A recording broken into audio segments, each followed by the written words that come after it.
Yeah, so can you tell me about yourself a little bit, your role and responsibilities? Yeah, sure. So I have been working in SQL from last year, and here I'm working in the product team where we are following Agile methodology for our project. So in that, first we have to do the functional testing, and Okay.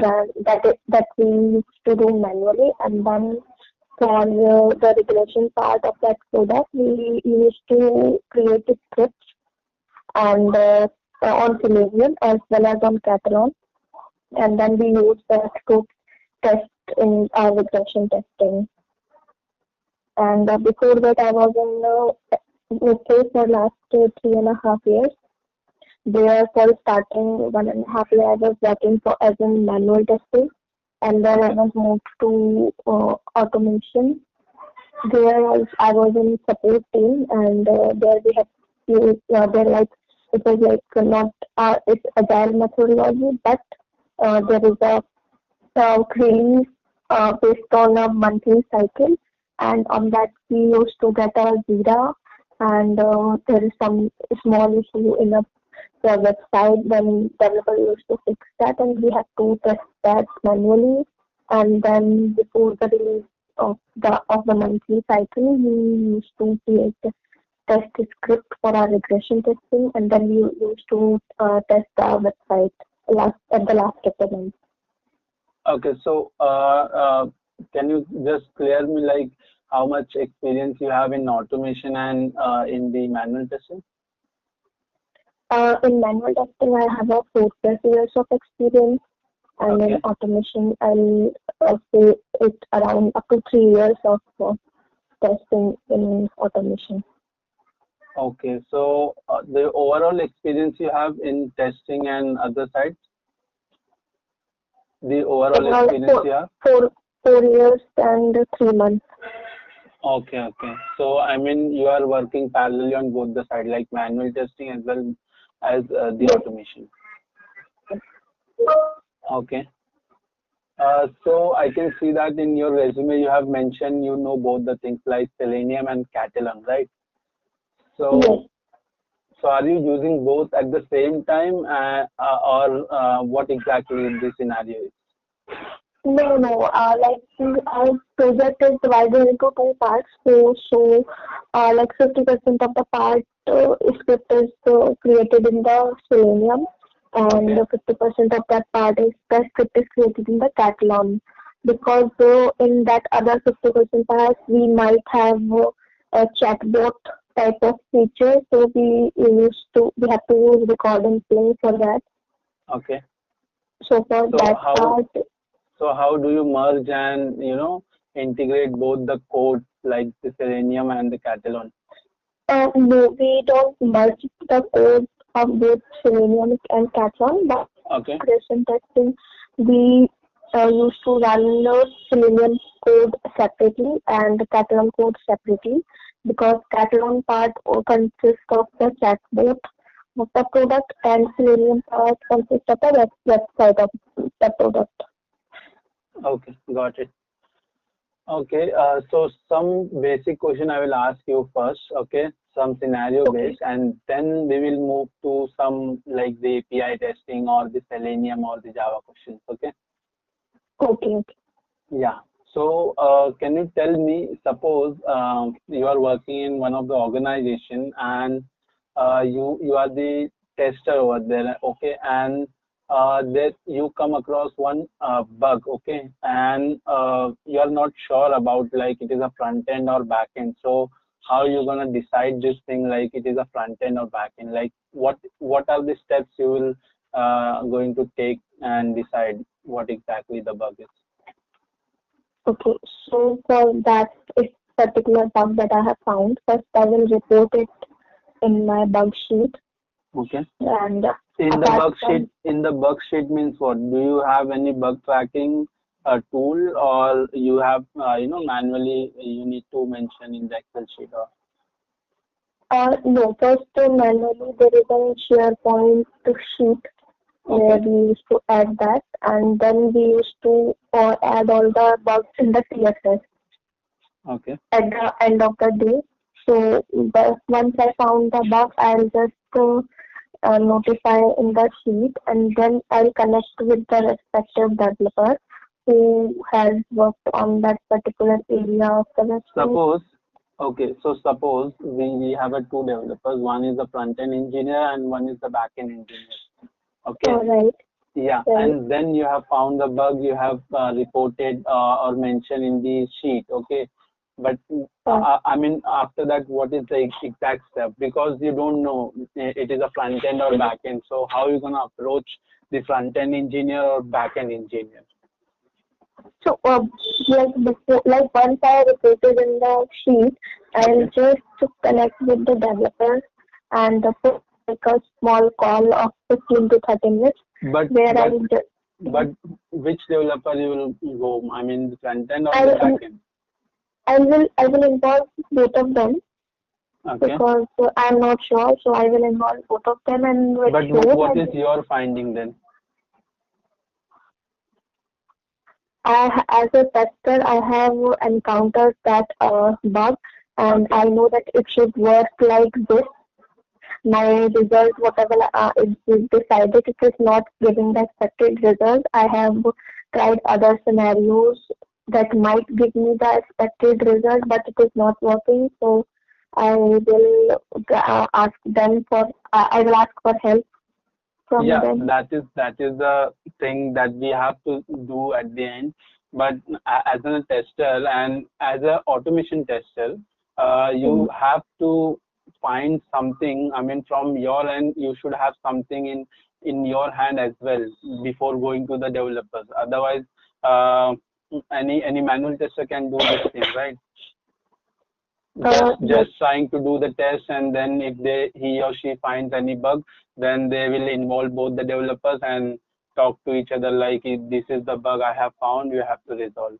But you are an automation engineer, then you have some other role and responsibility as compared to the manual tester.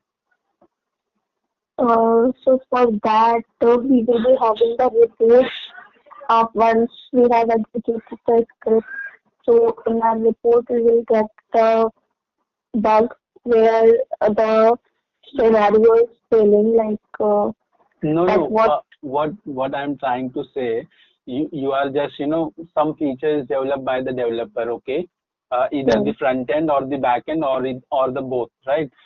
And the testing comes at your hand, and you are doing the testing. At the beginning, you are doing the manual testing only, but you found the bug, and when you found the bug at the manual step only, then I'm trying to understand like what is your finding first, and then you're gonna report the bug to the front end or the back end engineer. Are you understanding my question? Yes. I think that with my findings, whatever I will you should have something in your hand, right? You should not directly go, this is the bug. I understand, we know this is the bug, but what kind of bug? It is a front-end engineer will look into this, or the back-end engineer will do. Do you not do something like you will test the particular feature, whatever you are trying to test, you will see suppose some API call is there, and if it is not throwing the proper response in the JSON or the XML format, or some UI issue kind of thing. Do you not look into this kind of things, like inspecting through the network tab and looking into the database, might be anything kind of thing? Yeah, that I will do. That I will find out. But okay, I will research on that blog. How much information do I get, and then I'll connect with the team. Yes. So I hope you understand like what I'm trying to ask you, and then what I have just given the answer like. So as a tester, we have to first just find out these two things from our side, and then we have to decide like whether it's a front end or back end. And at the other side, your suggestion is also consideration, like we have to involve both the developers, like the front end and the back end. Okay, right. Yeah, no issue. Understood. Yeah. So suppose consider one scenario. You are testing suppose one of the feature, okay, and you found the suppose you have one ticket, and in that ticket you have suppose three ACs, acceptance criteria, to be tested, right? Okay. But you have tested the two things, and the third thing you have tested and found the bug in that case. But when you talk to the developer, at that time developer is denying that, like he's saying that this feature is supposed to be implemented in other ticket, that is not the scope of this ticket. Right. So how you can react on this situation? I mean, what you can do, I mean, from your side? So firstly, I will try to notify that this feature is affecting the scope of the scope of that particular JIRA or product that the developer has developed. Okay. And if even if he doesn't agree that this does not come under the scope of the testing, so as per our requirement, I will just notify all the respective works as a tester that involved in the testing, and to take the confirmation from the developer that this particular area doesn't come under the scope of the product. So that is a known issue. Yeah. Okay, so suppose consider another scenario. You are doing the smoke testing for your application. Okay. Okay.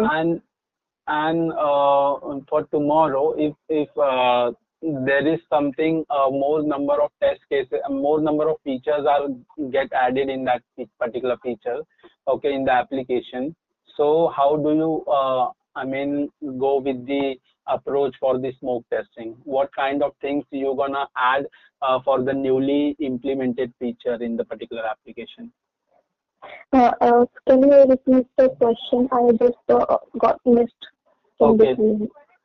So my voice is clear, or my question is having some doubt? No, voice got just break in the while you are asking the question. Okay, so let me know if my voice is keeps on breaking. Okay. Okay. Yeah. Now it's clear. Yeah. So what I'm asking is, suppose you have already automation script for the smoke testing for one particular application, and in the future, suppose developer implemented 10 to 15 features, new features. So how do you pick up the smoke testing from that particular 10 to 15 features? I mean, you will pick all the 15 features test cases, or how you gonna pick the test cases from the particular implemented feature? Okay, so that depends on the time limit I have. Okay. And then I'll prioritize the features, like what are the most important features that might come under the knowledge of client and that may create issues. So first I'll test them. Then I'll move to the feature. Those are less prioritized with the time limit I have. So in this way, I'm gonna test in the smoke part. Yeah. So let's move to. I can see that like you have API testing knowledge as well, right? Using Postman. Right. So let's talk about this only. Then can you tell me, apart from Postman, what different tools you have used for the API testing? Catalan we have used. We have used Catalan earlier. Then we are moved to Postman for API testing, because in Catalan the output report does detailed explanation of the result. So that's why we have moved to Postman for our API testing. Okay, so you have used Catalan and the Postman. Yes. Okay. So can you tell me a little bit difference between the SOAP and the REST? what this two terminology is all about.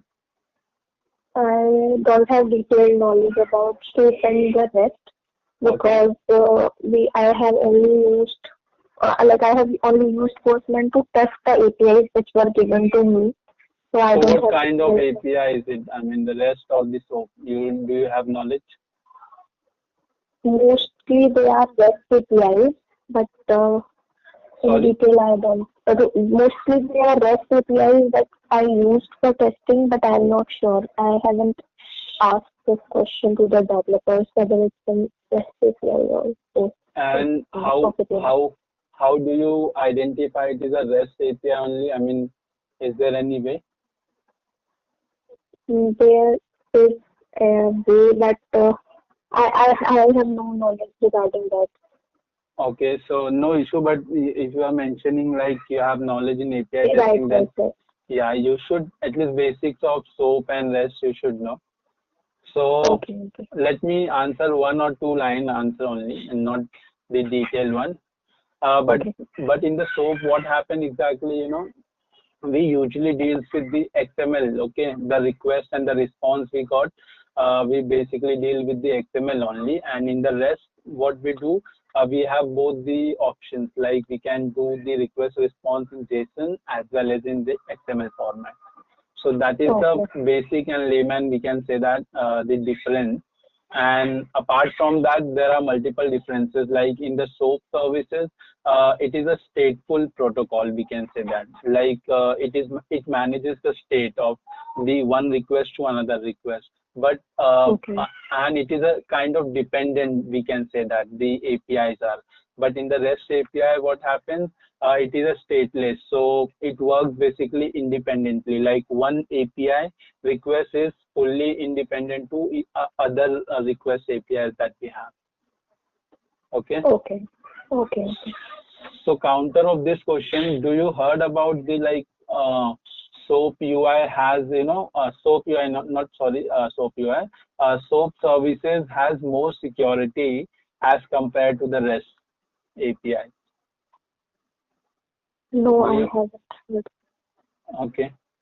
So basically, what people says, even I have not tried, but what generally the community says that, and the article and the book says like the SOAP basically deal with the XML format request and response, so it has more security as compared to the rest one, Okay, right? Yeah, so right, right. that is the one thing, and the most of can you answer me one thing? Like Hmm. why people use the REST APIs only, not SOAP? Just ever thought of this, like while testing the APIs? Might be because JSON and XML, Sorry? JSON and XML, due to this, like it has two features. Yeah, you are guessing correctly only. So yes, it is actually REST APIs are, it's a lightweight and we can say that like it is independent and it provides the feature of different sort of request and response ability.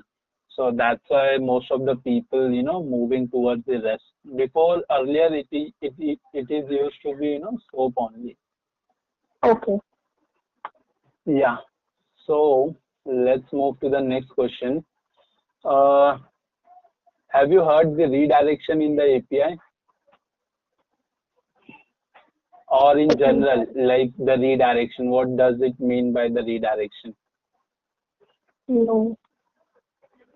So let me just give you one example. Suppose you are using abcd.com, okay? Hmm. And when you just hit the abcd.com, you are redirected to xyz.com. So this is a normal term, like you might come across this situation while doing the net surfing in your mobile or the laptop. Oh, yes. Yeah, so that is what actually you have mentioned, like you have knowledge on the API, so that's why I thought of asking the redirection in the API. Okay, okay. Right, right. I have Yes, to get this knowledge. Okay. okay, yeah. So for actually, I can answer you this question. I mean, the redirection in the API basically it consists of 300 series errors. Suppose you are doing the API testing at the time of, suppose is there any redirection is available at that time. Mm. What you do is basically you will get 301, 302 kind of error message. So 301 error message is basically all about saying that the particular URL you want to hit, it is permanently moved to another URL. And if it is a 302, that means whatever the URL you are trying to access, it is temporarily moved to the other URL. Okay. Yeah, so just read it, these things. I mean, it is very basic things only, but it should have, I mean, 4+ years of experience required this kind of knowledge.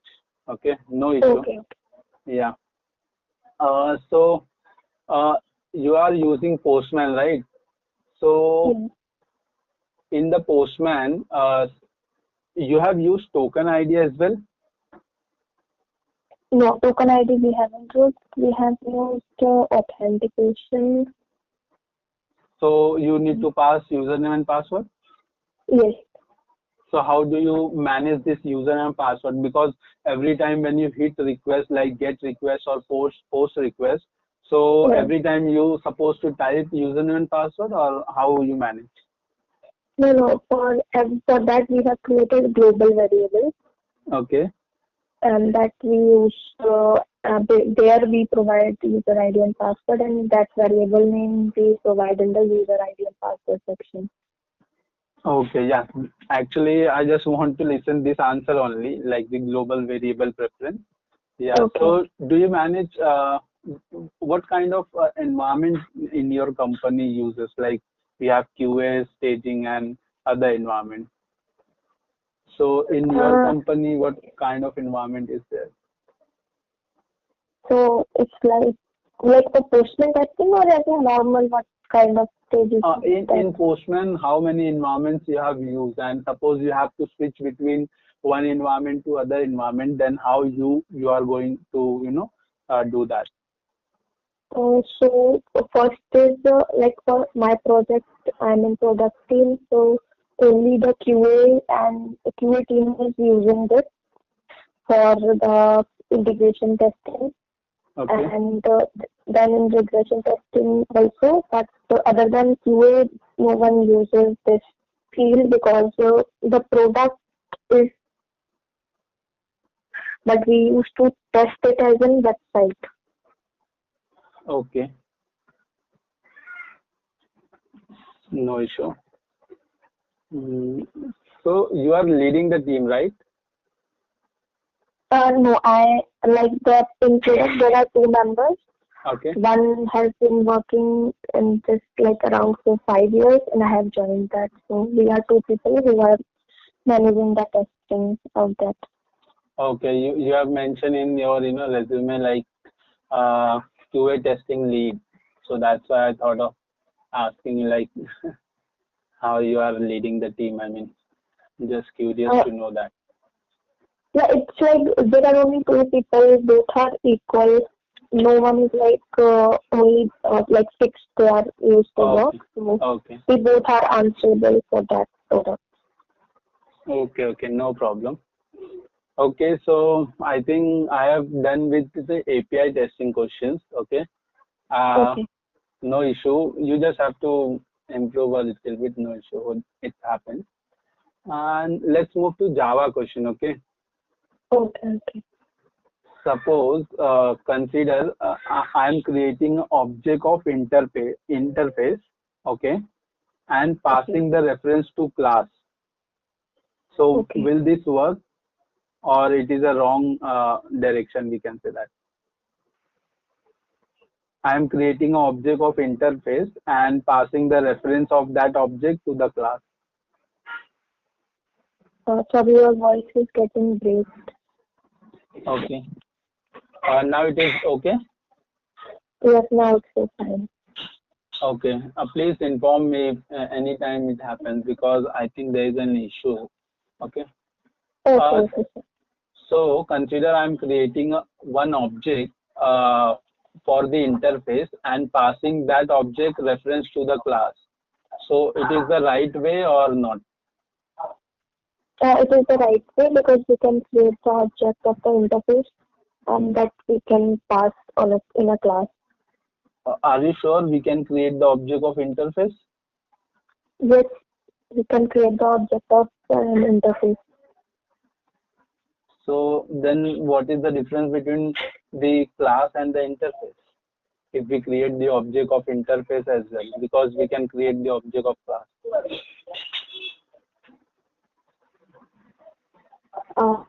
Interface. Just think about it. Okay.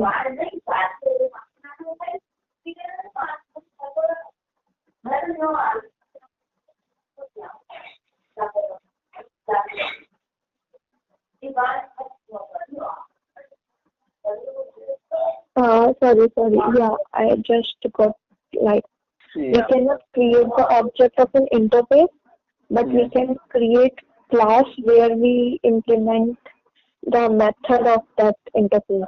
Yes, correct. So that's why my statement is like that.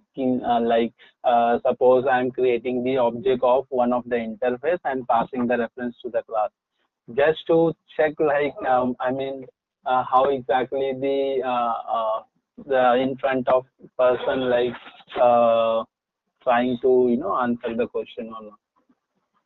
Okay. Yeah, so we cannot create the object of interface. Can you give me one example of polymorphism where we can use polymorphism? Polymorphism we can use if we have like kind of where which the property of another class, then we can use polymorphism. Can you give me a bit of example so that I can understand?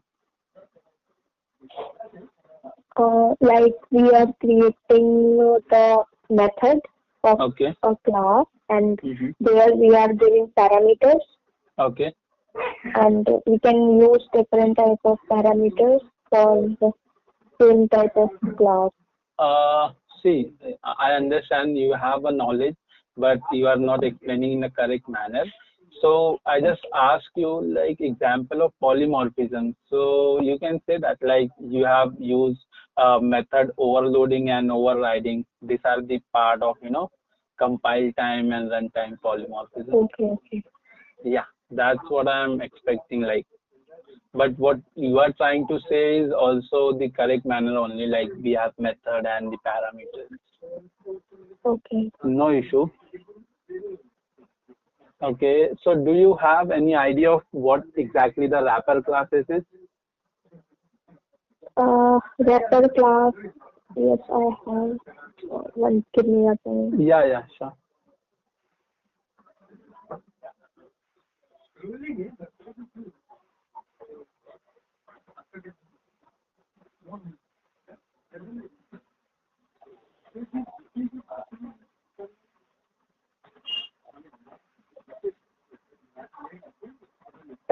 Like wrapper classes, if we want to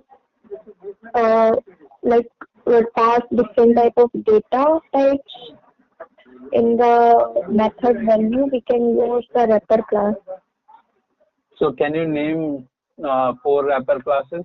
3 or 4 wrapper classes? What are they? Byte, short, integer, long. Yeah, right. So yeah, you can just elaborate more on this, no issue. Okay. But in the real-time interview, you can just elaborate more on the wrapper classes, like you are using in Selenium as well, right? In the scripting, you are just suppose you have to extract the 4 or 10 checkboxes are there on the website, and you just want to what we can say that extract all the checkboxes from there to in array list. So what you use basically array list or the list, and in the bracket you used to put integer or the string, whatever the type of value you want to extract, right? Okay. Yeah. So you can just relate with your project so that it can be, more impressive answers, because I'm not just asking you the concept, but something related to your project, because you have worked in automation as well, right? Got yes, Yeah, understood. no issue. Can you tell me about something, what exactly the string constant pool is? String constant. String constant pool. It is like where we do not need to change the value. Mm-hmm. There we need to use a string constant for, and So suppose, consider one situation. Suppose I'm writing one code, string s1 equals to, in double quotes, ABCD. Okay. yes, yes, And in the next line, I'm writing string s2 equals to new string, and inside that XYZ. So in okay. which situation the value of S1 or the S2 get into the string constant pool, and or the other side, which value, variable value will get stored in the heap area? So the value of the constant one will stored in the object, and the another one will go into the heap memory. So which one? S1. So string S1 equals to, in double quotes, ABCD. So it will go to the string constant pool or the heap area? It will go to the this constant one will go memory, and another one will go into the normal one. Okay, so let me reframe your answer. So basically, when we create object, okay, like string s2 equals new string and xyz. So whenever we use the keyword new, so the value, whatever the value we store in that particular variable, it will go to the heap area. And whenever we create the simple string object like string s1 equals to, in double quotes, ABCD, so that value go to the string constant pool. Okay. Okay. Yeah. So can you tell me the collection hierarchy? What are the interfaces in collection and what are the classes? No, I don't have hierarchy. So what exactly collection is? It is a class or interface? Collection is an interface. Okay. So have you not, gone through or somewhere seen like the hierarchy of the collection? No. Okay, you can check later on, but I'm just giving an Okay. overview. Like collection is an interface, and then we have list, and we have set, and then we can say that like list and set are like, it is a again interface, and inside the set we have hash set, and different sets are there. Okay, and the same way we have list is an interface, and then we have a classes of that particular interface like array list, linked list, vectors. These are the classes. Okay. Okay. Sorry, I think I read about it. Okay. Yeah. Like list, set, and classes comes under the collection, Yes. and then in set comes hash set and linked hash set, and under list, array list or linked list, that Yes. all these fields come. Yes. Yes. No issue. So sometimes you may know the answer, but while explaining or while recollecting, it just missed. Nothing else. Uh, so can you tell me what is the difference between find by element and find by element? So find by elements, we will find the first element Okay. that is present on the particular page, Mm-hmm. and move on with the like next step. But in find by elements, it will wait to find all the elements present on that particular page. Okay. and that after that it will execute the next step. Okay. So suppose what exactly? Suppose next question is like uh, regarding the windows. Okay, window handling.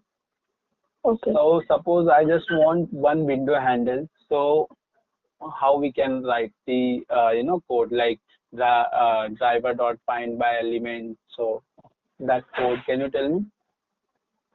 Yes, we can use window dot handle Okay. to get the handle of And individual. what is the return type of that windows or the handle? That is the index.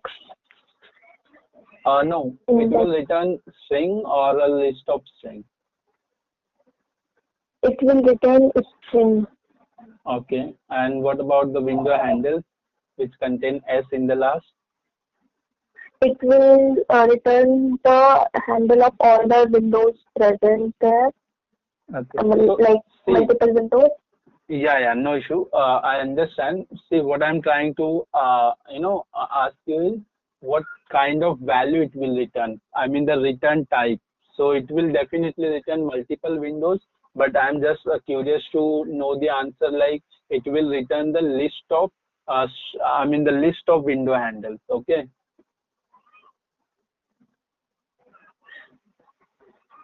Hello. Hello.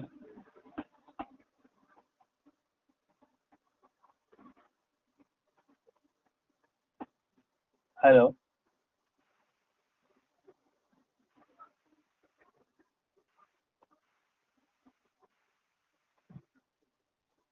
Hello.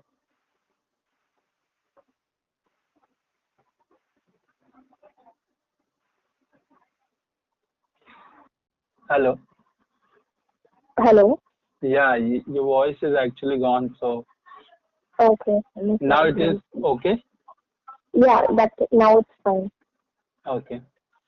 So yeah, I was talking about like if I'm asking you like what exactly the get window handles return and what exactly the get window handles return. So in a single instant it will return string only, but in the multiple instant where we will get that the multiple window, that time we will get list of string window handles.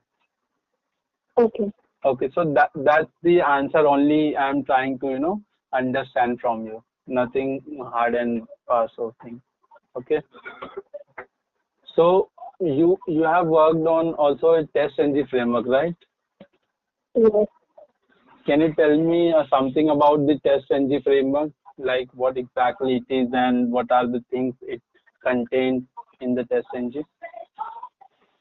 Yes. So basically, in Selenium, we require external plugin to get our report Okay. and results. So for that, we use the TestNG. It is like an framework created to get reports in a like a usable and readable form that is understood to a person who is not using Selenium. Okay. So we use TestNG. It is basically the combination of JUnit and NUnit. Yeah. So that provides that helps in getting the report of our test script in a readable form. So, so you are not using some other reporting tools like feature, we can say that like the extent report or something else. Yes, we are using label properties as well to Okay. get the report in Selenium. Okay. But priorly preferring we are using TestNG. Okay. So I mean you are working the TestNG, okay, and this Selenium and everything. So do you manage logs also in your project, like suppose the entire project or the framework is there and there is somewhere in your project the logs also get stored and at the Yeah, time of yeah. for that we are using log code base, Okay. which under which all the logs created for that particular suit get Okay. stored and help even us and as well as the developer to easily rectify the issue. So do you use that log for the debugging purpose? Like suppose your script is failing and anything. Yes, we use that preferably we have already created suit, so we that log code doesn't come under used in our field, but Okay. yes, developer team uses that to debug the issue. So can you name them the few annotation you have used in TestNG framework? Yeah, like at the rate before, at the rate after, and Okay. at the rate before test and at the rate after test, we can use these type of different notation to Okay. execute our script. Okay. Okay. No problem. So let's move to the SQL questions. Okay. So you Okay. know the SQLs, right? Yes, basic of SQL to get data from the database. So Okay. yeah, I have that knowledge. Okay. Yeah. So I will ask you the basics only. Can you tell me the DML commands? What are the Which DML one? commands? DML commands like update, select, delete. Yeah, so in SQL there are two types, like we can say that the DML and the DDL, or there are multiple, but I am just saying you two things only. So data manipulation language. So Okay, yeah, DML. yeah, So they are like select, insert, update, okay, delete. These are the DML commands. yeah. So that's what I'm asking. So can you tell me what is the difference between primary key and the unique key? Yes, the primary key is a uniquely identified key in a table, and Okay, the unique key is unique. Like primary key is a unique key, but unique key in a table cannot be a primary key. yeah, that is right. But can you tell me more so that I can understand? Yes, like if we take an example, so in an employee table, employee ID can be like in an employee table, employee ID is a primary key.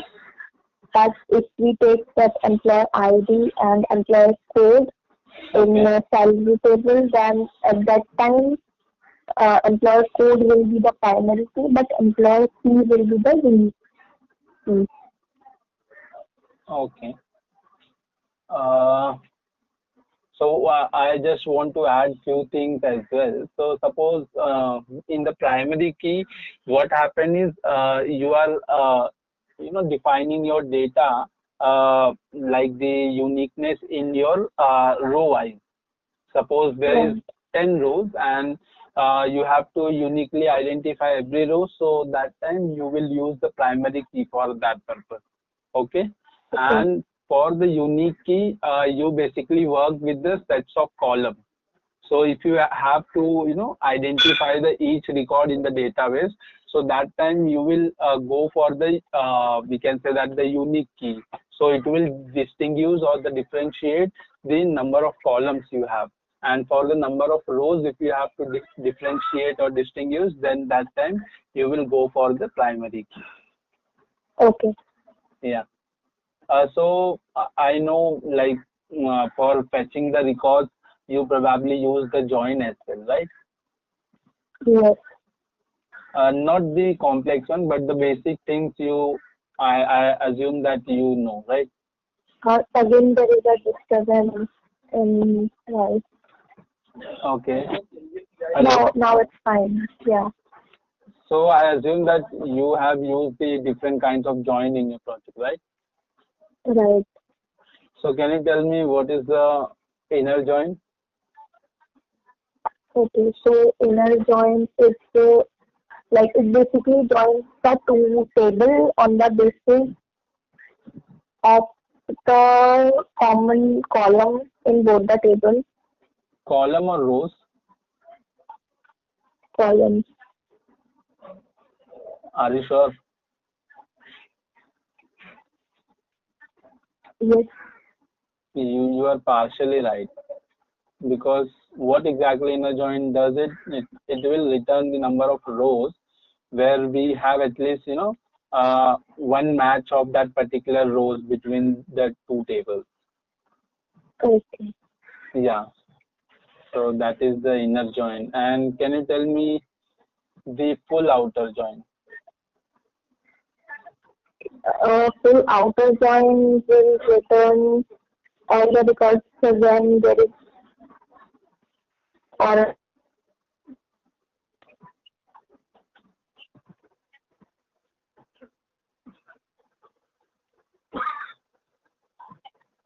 Hello? hello. Am I audible? Yes, yes. So I just told like full outer join will give the result of all the records that when there is a match in either left table or in the right table. Yeah. Okay. So have you used Jenkins or anything like the building the pipeline or running your automation script, regular basis?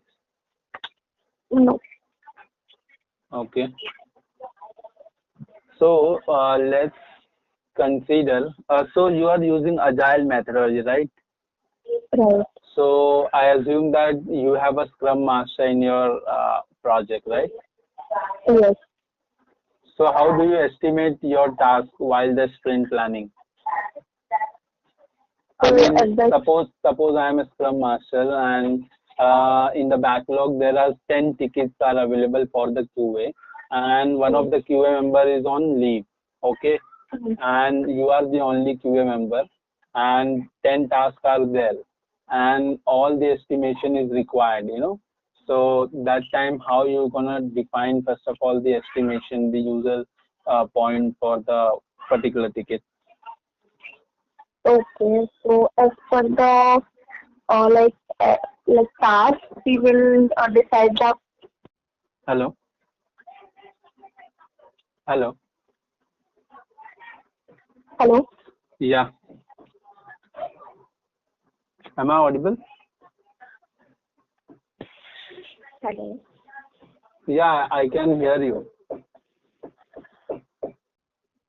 Can you hear me? Hello. Yes, now audible. Yeah, sorry.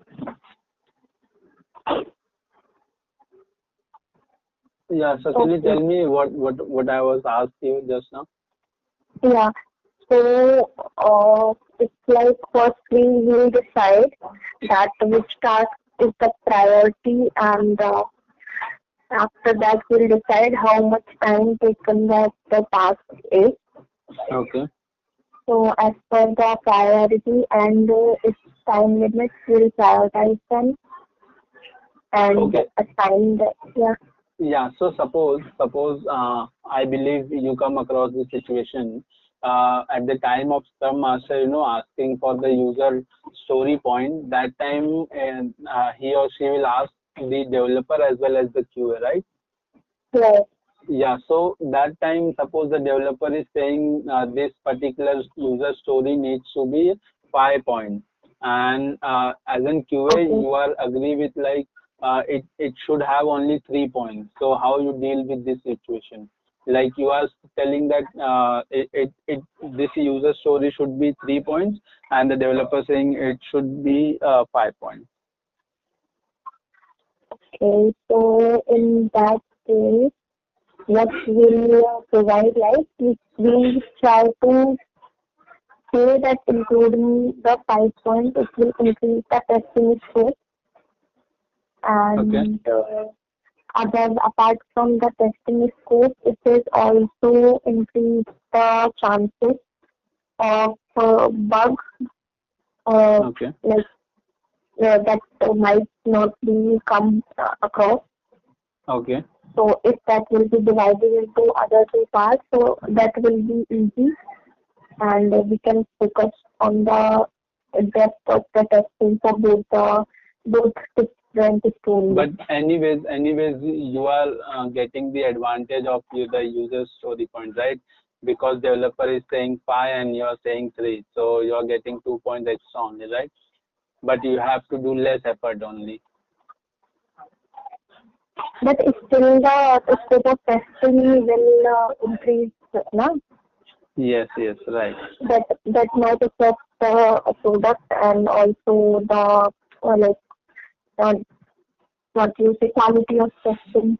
Yes, right. That's what I'm trying to, understand from you, right? So it should not be the advantage, actually the disadvantage only. Yeah. So the estimation is needs to be the correct only. Otherwise, it will no harm the individual as well as the sprint level goals. It might affect. Last Okay. question, really from my side. Like, can you tell me the release process that you follow in your company? Like, Uh, yeah, after the sprint, the product is going to be live, right? yes. So in our project, what happens like after the testing is started, Okay. uh, so that is given to the team, then the document is prepared Okay. considering both the points that was initially added by the business development team and developers, and all the points that were provided by the QA team, Okay. and all. Hello. Hello. Yeah, am I audible? Yeah. Yeah, so in continuation with my last answer, so they just prepare the document that is more user friendly So and do you not run the smoke or the regression part before going to be live in the production? in my team and the product team, so that does not come under our project, that comes under either implementation team or support team. Okay. No problem. So I have done from my side. Like if I have to give a feedback, so what I can say that like you some in some area you have a knowledge like based on the scenario questions, like it shows that like you have practically gone through this environment and the situations, how to deal with this situation and all. But on the technical side I would say don't mind, but on the Mm-hmm. technical side I would say you whatever the things you have mentioned in your resume, uh, you have mentioned in resume is like 90% of the thing or the 100%, but what you are delivering in the in the interview with me, it is something around 80% only, 75 to 80%. So I would say that there is a gap between 15 to 20%. What Okay. the things you have mentioned in your resume and at the time of delivering the answer. So I don't know how much time you have given the interview for the different companies, but Okay. uh, this thing, this will solve all your issues while giving the 2 3 more interviews or the different companies. Then this the kind of or the way of delivering the answer will be a perfect manner only.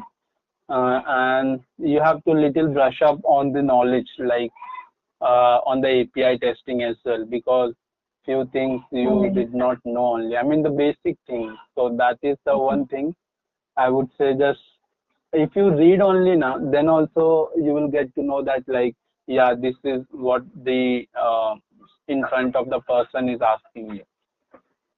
Okay. Okay. Understood. Yeah, you even you also get to know that like if I ask you question, then how you have answered, right? Right. Yeah. So are you trying to find out the new job, or you are just giving this mock interview for just preparation only? I mean. No, I'm also looking to change the job also. Okay. So you have not given any interview before that?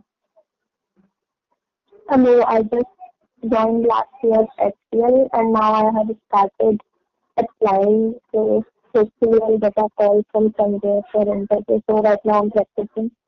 Oh, okay, okay. Then there is no delay in the process. We can say that. Just brush up these things, and you are good with explaining the all other things like just the technical side. You have to improve a little bit. The gap, what I said just now. Okay. Okay, okay. Okay, okay. Yeah. So that's all. Like, and thanks for your time, valuable Thank time. you for your time for Yeah. helping in the mock session. Thank you. Yeah, no issue. So, if you have any doubt or the sets of questions or anything, then please ask me whatever the things. If I can help you, I will definitely help you. Okay. Okay, okay. As of now, I have just noted down what I will going to ask and Yeah, where yeah, I will look out. Yeah. yeah, no So, issue. So, uh, thank you for your time. Then hope we will connect next time as well if you want anything. And otherwise, on the mail we will take these things. Okay. okay.